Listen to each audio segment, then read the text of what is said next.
Welcome to the Cowbell Kingdom postgame show. I am James Ham here at Sleep Train Arena, where the Sacramento Kings fall to the Brooklyn Nets 103-100.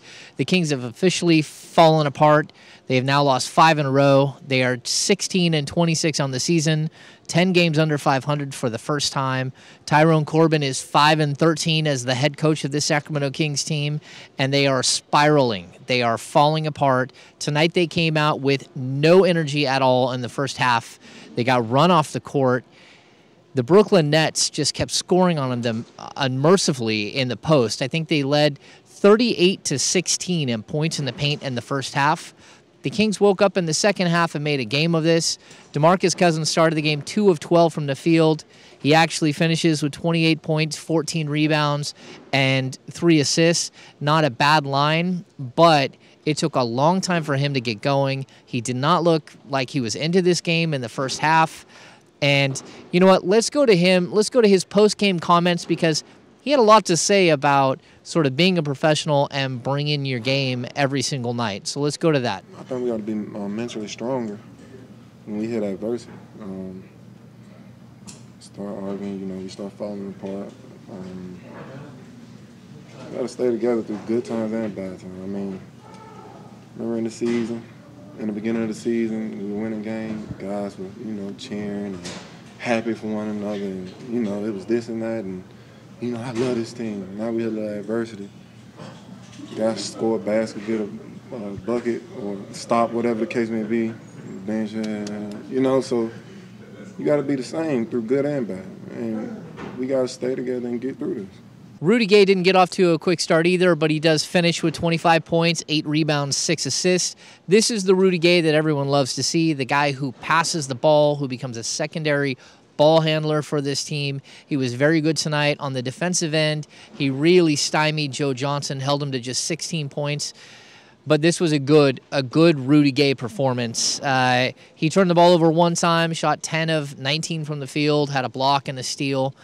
Darren Collison, 16 points, 5 assists. Collison was good as well. And, the one thing about Collison, he doesn't typically play well against the much bigger guards in the league. Jared Jack is a very big guy. He's a very strong guard. But tonight, Collison held his own. Jack finishes with 16 points and 8 assists. But again, Collison, 16 points, 5 assists. If you can sort of X out Jared Jack in this matchup, that's a good thing for the Sacramento Kings, just because he is a different type of matchup. Cousins, again, Lopez is a different kind of matchup for him, and he struggled with him early. The deal with those guys is really Cousins likes to play against shot blockers. He likes to play against people who leave their feet. The big guys like a Lopez, like a Pekovic, those are guys that Cousins typically struggles with. So tonight, a little bit of struggle early, but he got it going eventually and had a decent night. The bench has been a problem all season for this Kings team. Tonight, Omri Caspi scores 10 points in the first half, and then Ty Corbin just goes away from him completely. He plays 7 minutes in the second half. The Kings finished this game with a lineup of Ramon Sessions, Darren Collison, Rudy Gay, DeMarcus Cousins, and Ben McLemore, sort of a different look. Ramon Sessions hadn't played in 13 games, whether it be a back problem or a DNP CD. Tonight, he ends up playing a big 22 minutes. He finishes with 2 points, 4 rebounds, 4 assists.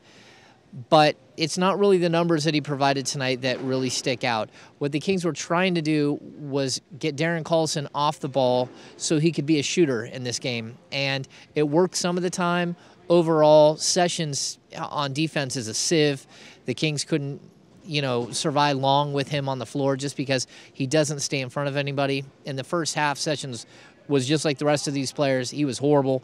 And basically, he kind of redeemed himself in the second half with some strong play to get Collison open.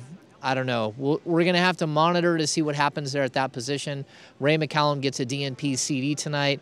Nick Stauskas plays a little bit in the first half, but doesn't play at all in the second half. So the guard situation is definitely in flux for the Sacramento Kings roster. Let's get to our 3 keys to the game. Sacramento Kings have struggled mightily with turnovers, and our first is a turnover watch. The The Kings turned the ball over just 14 times tonight. Again, huge amount of turnovers in the first half. Cut that number down considerably in the second half. Collison leads the way with 3 turnovers. Cousins, after turning the ball over 22 times in the last 3 games, put up just 2 turnovers tonight. Rudy Gay, 2 turnovers. That's what you need from this team. 14 turnovers is perfectly fine. It's when you start hitting 19, 20, 22, 24 turnovers that this team really has problems. Let's get to point number 2, the second unit scoring. This team, again, has struggled all season long with scoring from the bench. Without Carl Landry's out with a sprained right wrist. We have no idea how long Carl's going to be out, but he seems to be the post scorer. And Omri Caspi has, again, he's come back out and ran circles around not only the opposition, but circles around Derek Williams. Tonight, again, Caspi with 10 points, a very solid performance, 5 of 8 shooting, but Tyrone Corbin goes away from him. The bench, again, scores just 18 points total, gets 6 points out of Derek Williams.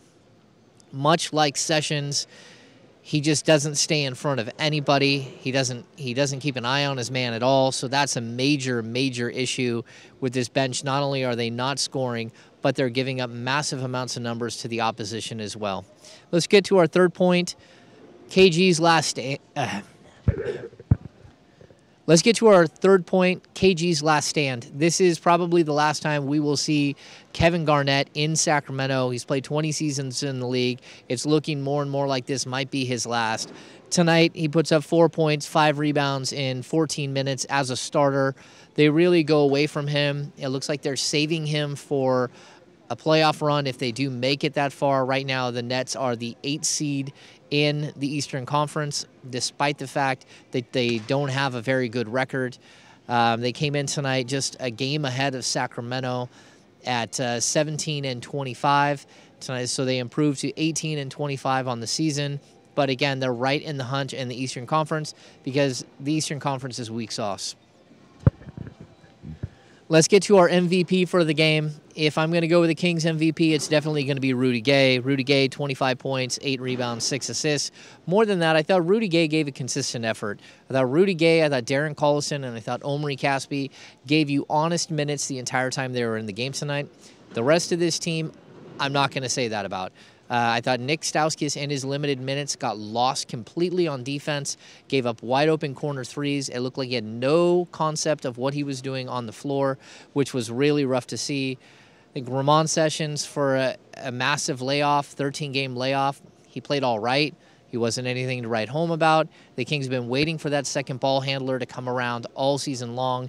Ray McCallum didn't win the job, and Ray McCallum had plenty of time to win this job, and he didn't. And now we may be back to a platoon situation or to Ramon Sessions sort of manning the backup point guard position just like he did under Michael Malone. So those are things to look out for.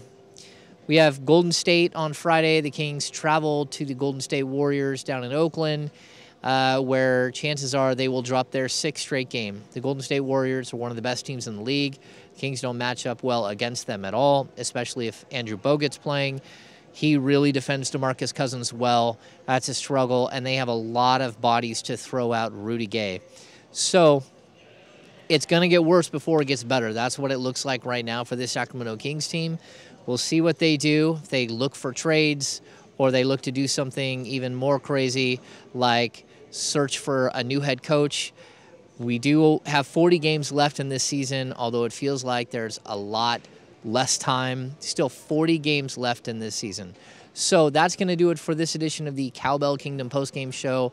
I am James Ham. Thank you for joining us here at Sleep Train Arena.